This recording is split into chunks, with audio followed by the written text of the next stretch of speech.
llama la atención que solamente haya soñado con él una vez en estos 25 años. Yo me encontré con Pablo en una fuente y él me abrazaba. Consecuencia de la política de paz y fortalecimiento de la justicia del señor presidente y de su gabinete ministerial, deseo sumarle todos los años de cárcel que sean necesarios a contribuir a la paz de mi familia, a la paz de Colombia. Pablo Escobar no, o sea, es simplemente un granito de arena de esos millones de vidas de estadounidenses a los que ustedes se refieren. Even the most brutal kingpins who operate in the shadows of secrecy have a weakness. One woman who holds their secrets in the palm of her hands. Almost always that woman is the one who sleeps next to the monster, the wife who shares his bed and bears his children. They lived in luxury, surrounded by wealth and power, but their lives were built on a foundation of lies and fear. What do you think happens when the women closest to the most dangerous men in the world decide to speak up? Let's find out in this video. The first narco wife we have today is Pablo Escobar's wife, Maria Victoria Henao. Pablo Escobar was a notorious criminal who built a vast drug empire while simultaneously pursuing a political career in Colombia. He was involved in many violent and illegal activities that made him one of the most infamous figures in history. But who was the woman who shared his life and his secrets? Well, you know what they say about every successful man having a strong woman standing by his side. For Escobar, that woman was Maria Victoria Henao, who later changed her name to Maria Isabel Santos Caballero. She was the wife of the legendary leader of the Medellin cartel, the largest and most powerful narco-trafficking organization in the world. You see, Maria Henao and Pablo Escobar had a very complex and intriguing relationship. The couple met when she was only 13 and he was 24, and they eloped when she was 15. They faced many challenges, dangers, and controversies together, as well as moments of fascination, loyalty, and hardship. To the public, Henao was a mysterious and elusive figure. She rarely appeared in the media or gave interviews. She was often seen as a loyal and devoted wife who stood by her husband's side, even when he became the most wanted man in the world. But how much did Henao know about her husband's illegal business, and how much did she participate or benefit from it? You see, many people would assume that being married to a drug lord means being part of the illegal business. But Maria Henao's story is different from most narco wives. She claimed that she was not involved or aware of Pablo Escobar's criminal career. She said she was kept in the dark about his activities and that she only learned about them from the news. According to Henao, she was more like the woman behind her husband, not his partner in crime. But how true is this? Or is this a way of protecting herself and her children from the consequences of her husband's actions? To answer these questions, we need to learn more about Pablo Escobar's story. This is because Henao's story is intertwined with his, and because he was the king of one of the most influential and controversial figures in the world. Pablo Escobar was born into a poor family in Rio Negro, Colombia, in December 1949. He had 6 siblings, and they all grew up in Medellin. His father was a humble farmer, and his mother was a teacher. Despite their poverty, Escobar's parents wanted their children to have an education. But Pablo Escobar had other plans for himself. He dropped out of school at 17 and started his life of crime. He started by selling contraband cigarettes and fake lottery tickets, and then moved on to stealing cars. By the early 1970s, he joined forces with other illegal substance smugglers and kidnappers. He tried to go back to school once, but by then his head was already blocked and he couldn't adapt to the academic environment. So, he left before graduating and focused on building his criminal empire. By 1976, Escobar founded the Medellin cartel, the most powerful and notorious narco organization in history. He set up smuggling routes in Peru, Bolivia, Ecuador, and the United States. He flooded the world with and made billions of dollars from it. That same year, Escobar married Maria Victoria Henao, a young girl from a respectable family. As you would have rightly guessed, all her relatives disapproved of her having anything to do with Escobar, not only because of his low-class background, but for his criminal lifestyle and the age difference between the couple. You see, Escobar was 24, while Henao was a 13-year-old girl in her prime. That's like over a decade apart. 13 años. Tenía 23. No le llevaba 24. But Maria Henao was madly in love with Escobar, so much so that she had run away with him, disregarding her parents' opinion about the narco lord. But how did Escobar do this? How did he sweep this innocent teenage girl off her feet, that she was ready to abandon the promising life in front of her and pitch her tent with him? And did they live happily ever after? Or was this something she would live to regret for the rest of her life? En ese momento tenía 12 años y medio más o menos. Pablo era un hombre mucho más mayor que yo, 11 años mayor, y tenía la experiencia de la vida que yo no tenía.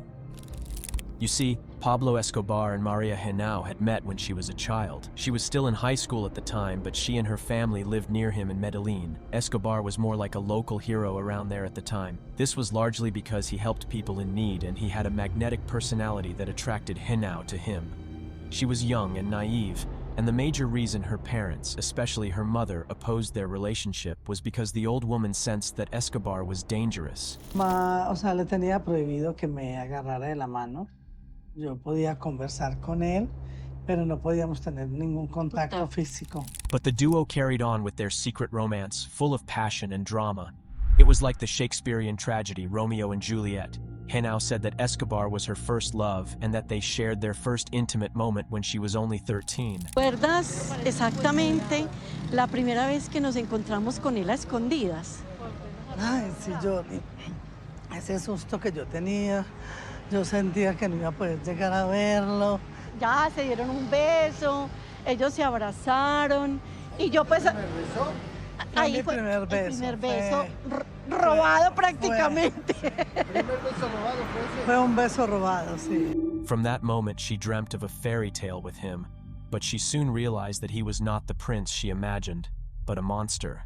Henao recounted how Escobar forced himself on her when she was 14.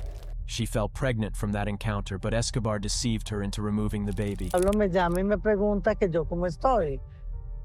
Y yo le contesto que bien, o sea, con toda la ingenuidad de una niña. Entonces él ahí es donde me invita que si lo acompaño donde una amiga de él un momento. Y yo voy en función de acompañarlo donde una amiga de él, no le pregunté para qué, ni cuál era la amiga, ni de qué se trataba. Y la señora me dice a mí, niña, vea, súbase a esta camilla y empieza como a hacer el procedimiento, ¿cierto? Y yo le pregunto qué pasa, pues, de qué se trata, y me dice que no me preocupe, que es para tener una prevención por si yo estoy embarazada. As if that wasn't bad enough, he manipulated and blackmailed into keeping it a secret, and she kept this secret even long after Escobar was gone. Decía que era un tema entre él y yo, que no lo podía comentar a nadie. Yo le hacía caso a él y le hice caso, tanto caso que me demoré 44 años para poder abrir el corazón y contárselo a mi hijo y podérselo contar después a mi hijo. She was more like someone under a spell, and she couldn't break free. But she still loved him, or so she thought. She wanted to marry him, even though her parents disapproved, and that was why she eloped with him, with the help of her grandmother, who thought she was just helping her granddaughter be with her Prince Charming. Escapé porque sentía mucha presión por parte de mi madre, muchas limitaciones, y sentía que me estaba arrebatando el amor de mi vida, que no me lo estaba dejando disfrutar. Y me casó el mismo cura que me bautizó. Que el hombre que amas te lleve ante el altar es como un regalo de la vida, en ese momento de mi niñez. Now, what's more interesting and shocking in their story is that Henao didn't know anything about Escobar's illegal business, so she basically got married to a stranger, a man who hid his true self from her. Yet somehow she still thought she had achieved her dream of becoming a wife to her Prince Charming. She imagined a happy life with him, but she soon found out that he was far from being a prince, let alone a charming one. He treated her like trash and hid his illegal business from her throughout the whole time. Even on top of that, he got romantically involved with several other women before her very eyes, and Henao could not do anything about it because whenever she tried to speak up, Escobar would get physical with her and threaten her. She had no power, no voice, no choice. She was trapped in a nightmare and she could do nothing to save herself. Escobar was a double-faced villain who pretended to be a family man during the week, but he became a narco lord on the weekends. Que reconocer que desde ese momento, o sea, yo tenía mucha ilusión, amaba a Pablo, lo esperaba siempre con... Altas horas de la noche. Hasta altas horas de la noche, y desde ahí yo recuerdo que pasé muchas noches de dolor, con muchas lágrimas y en vela, esperando Que él llegara. que él llegara. They had their first child before she graduated from high school, and she had to behold the rare sight of her husband and son at her graduation ceremony. Yo tuve a mi hijo en cuarto bachillerato y después, cuando me gradué, el último día que estuve en el liceo, vinieron Pablo y Juan Pablo a darme el título de bachiller. Escobar made the little girl a mother even before she became a woman. Me parecía una persona atractiva, especial, era muy atento con las mujeres y por eso me enamoré de él. Yo manejé la parte de negocios con Pablo. Siempre ocupé su posición de esposa y de madre de mis hijos. Henau's marriage to Escobar might have not been exactly what she expected, but she sure enjoyed the lavish lifestyle that Escobar provided. However, she also lived in constant fear and uncertainty as he plunged deeper into the dark world of crime. You see, Escobar was the leader of the Medellin cartel, a powerful organization that dominated the trade in the 1970s and 1980s. He had a meeting with other notable narco lords in a farmhouse in April of 1978 and formed an alliance that boosted their business. By the end of that year, they had smuggled over 19,000 kilograms or 40,000 pounds of into the United States, where the demand for the white powder was skyrocketing. Escobar became one of the richest men in the world, with an estimated net worth of $30 billion. He spared no expense in indulging his extravagant tastes. He bought a huge piece of land in Antioquia, Colombia, and built a magnificent estate called Hacienda Nápoles, which means Naples Estate. The estate had everything a family could dream of: a Spanish colonial house, a beautiful garden, a lake, a zoo, and many other amenities. It was the place where Escobar and Henao raised their two children, Juan Pablo and Manuela. To the public, Escobar was a respectable businessman and a generous philanthropist who donated millions of dollars to build houses, schools, football fields, and other community projects for the poor people of Medellin. But to the criminal world, he was a ruthless drug lord and a mastermind of violence. He made millions of dollars from trafficking every single day, and he stopped at nothing to protect his empire. He bribed, threatened, and killed anyone who stood in his way. He used his infamous silver or lead tactic. He would offer you money to cooperate with him, and if you dared say no, Escobar would put a bullet in your head. Henao was clueless about any of these. She was just living in a bubble, isolated from the reality of his crimes. But away from his crimes, Escobar had a big ambition of one day becoming the president of Colombia. He had always dreamed of entering politics, but his poor background and lack of education was always a stumbling block. However, he thought that money could buy him anything, even power and respect. So, in 1982, he ran for the Chamber of Representatives as an alternate member of the Liberal Party. He won the election and gained parliamentary immunity and a diplomatic passport under Colombian law.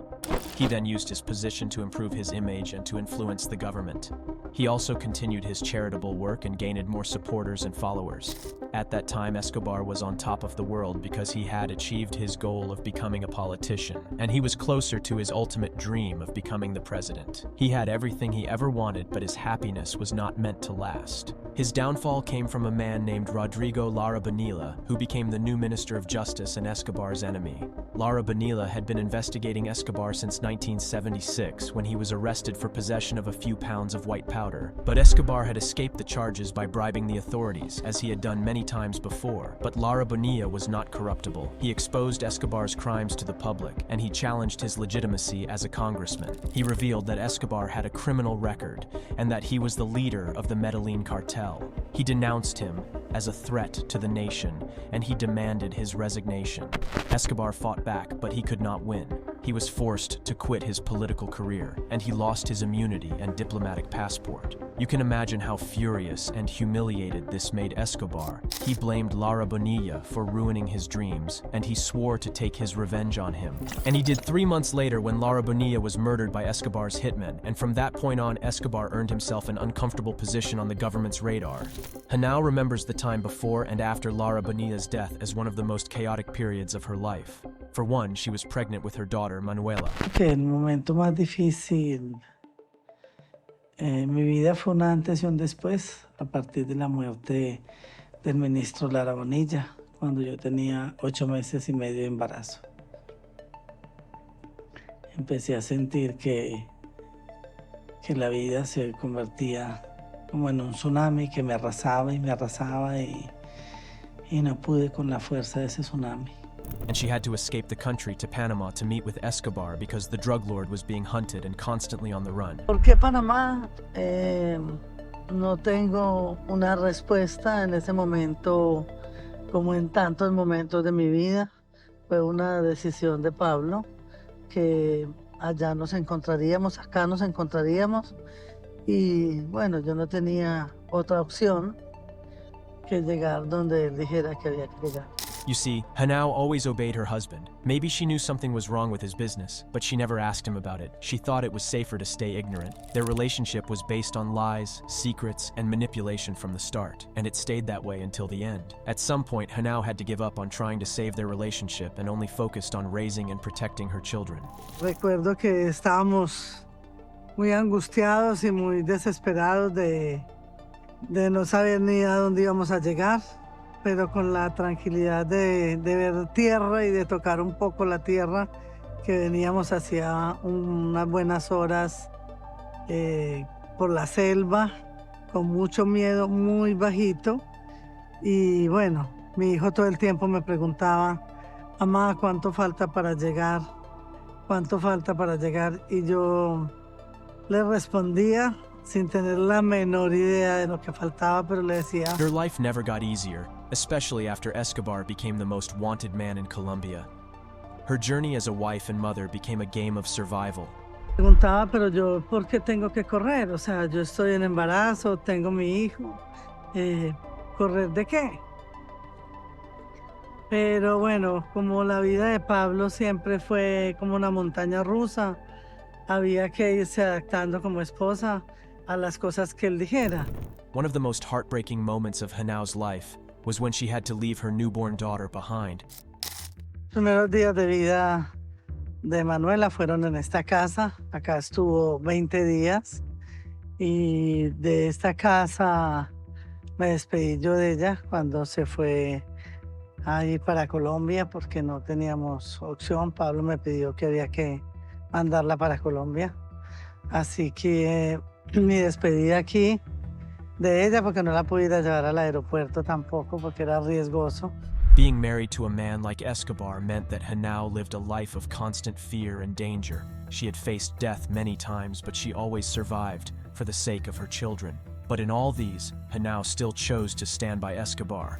However, her loyalty came at a high price. She and her children were always in the crossfire of Escobar's war with the government and rival cartels. They had to move from one place to another, hiding their identities while living in fear. One of the most terrifying moments of her life was on January 13, 1988, when a planted car explosive exploded in the neighborhood where she and her kids were staying. The blast was so powerful that it killed and injured many people and almost deafened her daughter, Manuela, who was only a toddler. El coche bomba realmente fue por la parte de atrás, que entró, que se quedó ahí, que hizo un cráter de como de 8 metros de diámetro. Cuando se acercó, uno de los porteros se fue a mirar qué era lo que estaba pasando en el fondo del edificio, y cuando se acerca ya, explota el coche bomba y él. This attack was believed to be the work of the Cali cartel, Escobar's arch-enemy, but that was not the only time Hanau had to face death. She had to endure many more horrors, many more tragedies, many more losses. The only time she felt some peace was in 1991 when Escobar was in prison. But it was not an ordinary prison. It was La Catedral, a luxurious fortress that Escobar built for himself as part of a deal with the Colombian government. He agreed to surrender and serve a 5-year sentence in exchange for not being extradited to the US and for having the freedom to design his own prison. La Catedral was like a palace with all the comforts and amenities that Escobar wanted. He had his own rooms, his own guards, his own visitors, his own rules. He even had his family with him. Yes, Hanau and her children lived with Escobar in La Catedral because she hoped that this would be the end of their nightmare. Yo sentí que tenía toda la esperanza de que este fuera el fin de toda esta historia, porque él me hablaba de que iba a estudiar, que quería hacer la carrera de periodismo, estaba averiguando con universidades cómo empezar.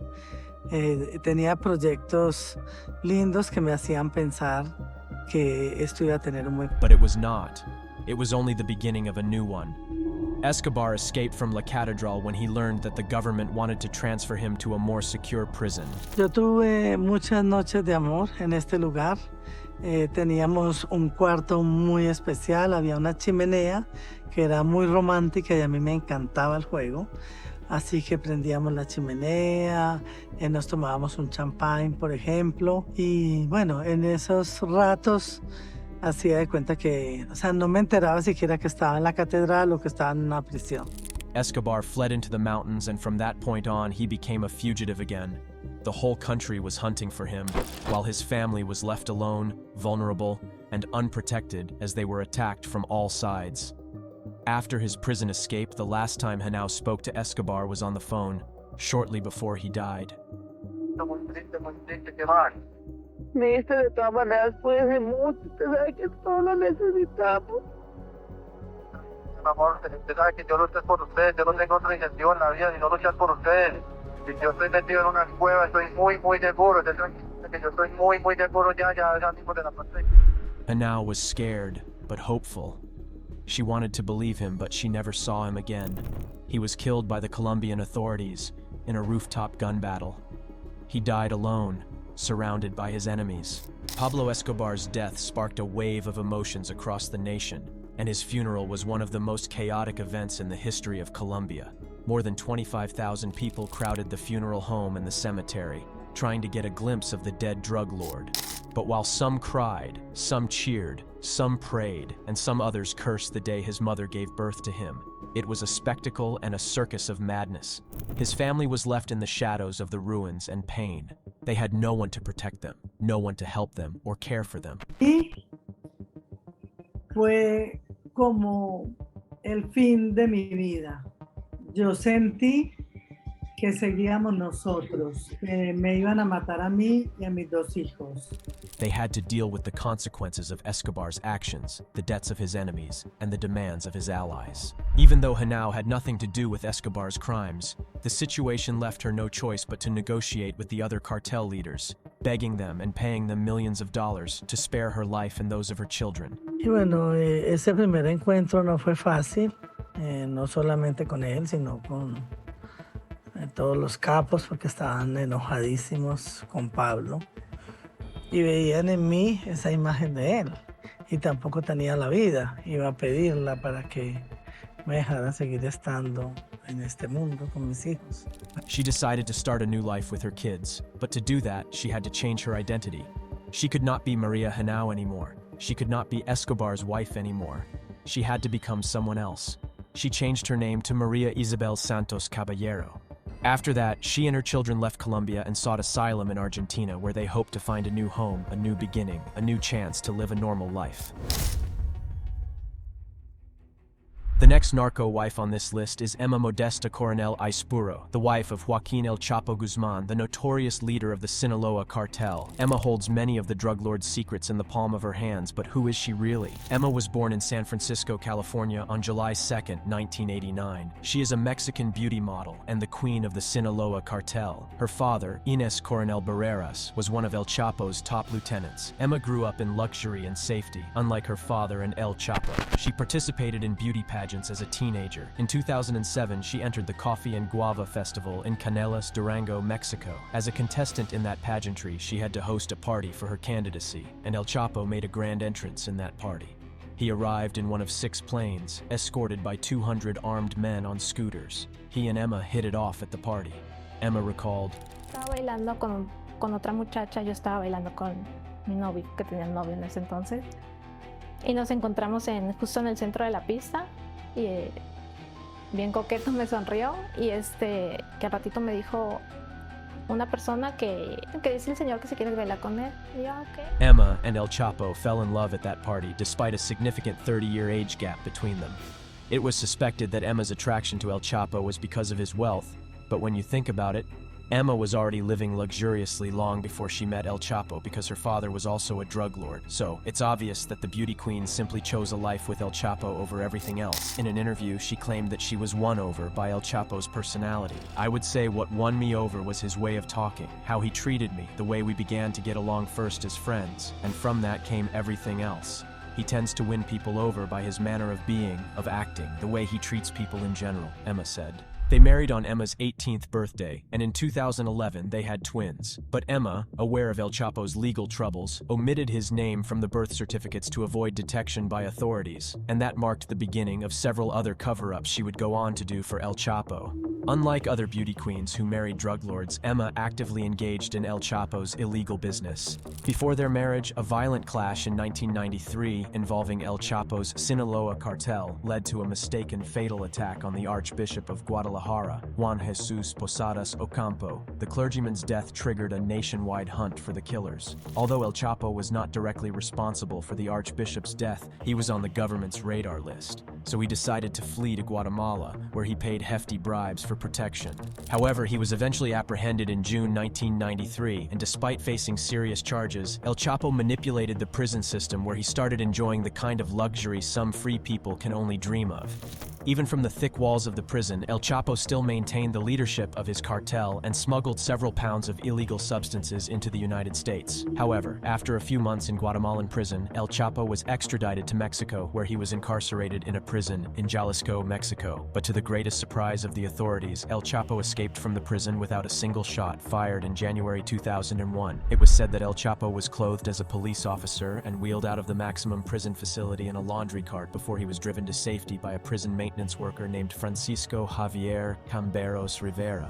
Despite a high-profile manhunt for him, El Chapo managed to evade arrest while he continued to party and live his lavish lifestyle. But in the face of all these controversies, Emma remained loyal, emphasizing her commitment till death do us part, regardless of the consequences. In February 2014, after 13 years since El Chapo's escape, Mexican authorities executed a meticulous operation in Mazatlan that led to El Chapo's arrest. On that day, Mexican Marines used infrared and body heat scanners to track El Chapo down in his hideout and determined the position of everyone in the house before they stormed in and arrested El Chapo in his sleep while Emma was lying beside him.